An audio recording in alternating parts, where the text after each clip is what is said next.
시작하기 전에 한마디 하고 있습니다. 우리 구독자 1000명이 넘었기 때문에 좋아요, 구독 부탁드립니다.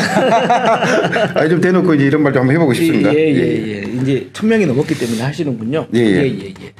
자, 오늘 할 이야기가 이제 군사고. 지금 군대 사고가 굉장히 큰 건들이 지금 저기 기사에 나오고 있는데 이슈화 되지는 않은 것 같아요. 근데 이게 참 그 대위 한 명이 총기 사고로 죽었고 또 한 명은 추락을 했죠. 이거 어떻게 된 사건인지 좀 알려주시겠어요? 우선 이제 최근에 총기라든가 또는 자살로 추정되는 사건 사고가 군부대에서 많이 발생을 하고 있습니다. 물론 이제 과거에도 그런 사고들은 늘 있어 왔는데 병사들 같은 경우에는 예전에는 대부분 이제 그 극단적 선택이나 또는 어떤 탈영이라든가 군무 있다 휴가 미기의 대부분의 사유가 답답한 군 생활을 여기지 못하거나 또는 그때만 해도 회폰이 없다 보니까 2등병 1병들 같은 경우는 이제 밖에 예인하거나 가족들과 통화도 못하고 뭐 이런 부분들이 사실은 이제 주 사유였는데 최근에는 휴대폰을 주고 친척이나 또는 애인들과 자연스럽게 소통이 가능해지면서 그러한 스트레스한 군무이탈 사례는 많이 줄었거든요.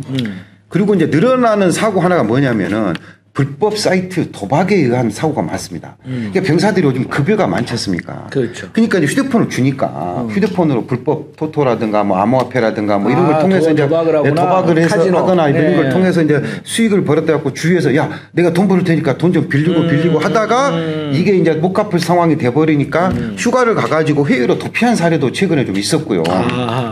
그런 건들이 있었나요? 몇 건이 있었습니다. 근데 그러다 보니까 이제 그런 문제가 하나 있었고 또 최근에는 여러 가지 이제 괴롭힘이라든가 육군 대위 정도 되면은 그래도 상당히 좀 뭐 고위직은 아니지만은 중대장이니까 그렇죠. 군 생활도 어느 정도 할 만큼 했고 독립적인 어떤 스트레스 위치도 그렇죠. 그렇게 볼 수가 있는데 사실 지금 뭐 대위 정도 되면은 빨리 달면은 26, 7에서 30, 30대 한 중반까지가 대위 정도 되는데 사실 이들도 지금 어떻게 보면 MZ 세대거든요. 그렇죠. 그래서 그런 괴롭힘이나 뭐 그런 거에 대한 스트레스. 그게 과거에 이제 저희들이 군생활 때만 하더라도 뭐 까라면 깐다는 식으로 좀 격하게 표현하면은 상명하복. 그렇죠. 상명하복 익숙한 세했지만은 지금은 이제 그런 세대가 아니다 보니까 그런 거에 대한 굉장히 스트레스가 많다는 하나 있고 또 하나는 이번에 이제 전북에 있었던 그 병사가 극단적 선택으로 추정되는 사고가 허점이 뭐였냐면은 현재 보도된 내용 때문에 저녁에 점호를 할 때까지만 있었답니다.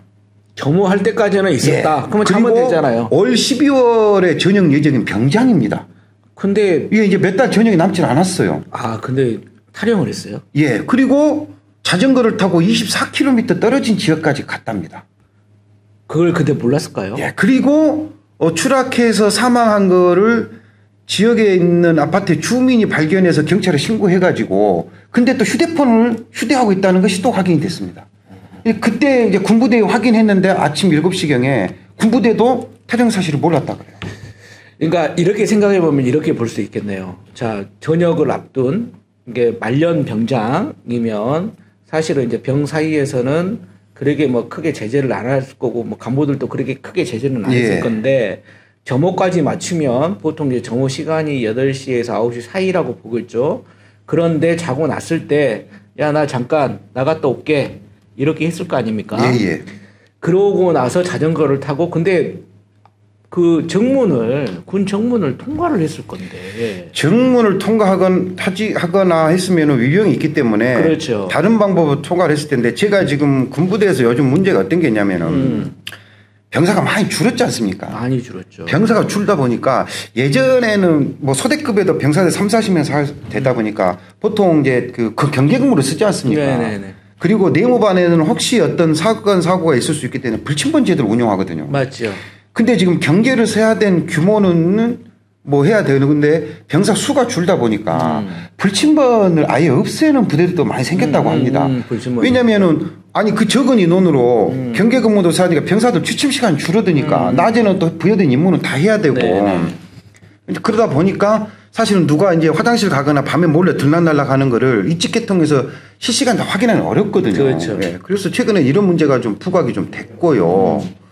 그래서 막 그런 부분들이 확인되지 않았을까 싶고 그다음에 이제 외곽에 이제 군부대마다 다 차이가 있긴 하지만은 CCTV나 이런 것들이 있다 할지라도 감시하는 인원이 뭐 제대로 감시를 안 하거나 했을 경우에는 이건 뭐 조사 과정에서 드러나겠습니다만은 그러면 뭐 나가는 것도 몰랐을 수도 있고 아니면 자전거를 타지 않고 이미 그 부대를 어떤 루트를 통해서 나와 가지고 그럴 수도 있죠. 그다음에 이제 밖에서 자전거를 탈 수도 있고 일단 조사를 해봐야 되겠습니다. 아니면은 뭐 그 전에 본인이 이제 사령부에 근무하다 보면은 위병소 인원도 친해서 뭔가 야 잠깐 나 그러니까 뭐 저는 그런 생각을 예전에 그런 게 있었잖아요. 원래 뭐 술도 사오고 해가지고 그런 알죠. 것처럼 그렇게 이제 조사 과정에서 밝혀지긴 되겠습니다만은 어쨌든 지금 병사 부족에 의한 불침번이라든가 경기 근무 이런 부분들 그다음에 이제 병사들이 휴대폰을 지급하면서 예전에 뭐 애인이나 단절 이런 부분이 아니라 불법 스포츠 도박이라든가 이런 것에 대한 심각한 문제 이런 부분들 그다음에 이제 괴롭힘이라든가 그렇죠. 이런 것에 대한 대책들이 종합적으로 조금 과거와는 상황이 바뀌었기 때문에 좀 다뤄져야 된다고 봅니다. 타령의 어떤 원인이 되는 게 예전하고는 많이 달라진 것 같네요. 예전에는 대부분 이제 실연의 아픔이라든가 그렇죠. 아니면 이제 괴롭힘이 대부분이었는데 지금은 이제 그런 것들 그 외의 것들이 이제 부작용이 발생하는 거네요. 예전에는 요즘은 이제 내무반 같은 경우도 뭐 동기들끼리 6개월 단위로 한다든지 상급자에 의한 스트레스 많이 받지 않도록 그렇게 좀 분리 조치를 평상시에 내무성에서 많이 하다 보니까 우리 때는 그 편상이라고 합니까? 그렇죠. 뭐 20명, 40명씩. 그 같이 따닥따닥 붙은 게 아니더라고요. 지금 보니까 뭐 다 6명, 8명 단위 2층 침대에서 굉장히 편하게끔 돼 있다. 우리가 봤을 때는 천국인데. 그렇죠. 요즘 또 젊은 친구들에게는 또 일단은 잡혀 있는 것 자체가 그렇죠. 좀 괴롭겠죠. 근데 이제 이 휴대폰을 가지고 있는 이 부분들에 대한 군부대의 대책은 꼭 필요할 것 같아요. 그것으로 인해서 스트레스를 풀고 좋은 장점도 있지만 방금도 말했던 이제 월급도 높아지고 하다 보니까 이게 불법 카지노 같은 거 이런 거 하면은 이제 그것은 그거하고 상관없이 폐가 망신을 할 수 있는. 그렇죠. 그러기 때문에 또 어떻게 보면 자신의 극단적인 선택을 통해서 또 이렇게 할 수 있는 그런 부분도 있을 수 있겠다. 아까운 젊은 목숨이 산화되거나 사라지는 그런 안타까운 일이 없도록 국방부에서 최선의 노력을 다해 주시길 바랍니다. 군 관계자들이 물론 잘 하시겠지만 좀 더 신경을 써서 대책을 내놔야 될 것 같다. 알겠습니다. 이거 참 힘드네요. 이래도 힘들고 저래도 힘들고. 자, 오늘도 좋은 말씀 고맙습니다. 감사합니다. 네.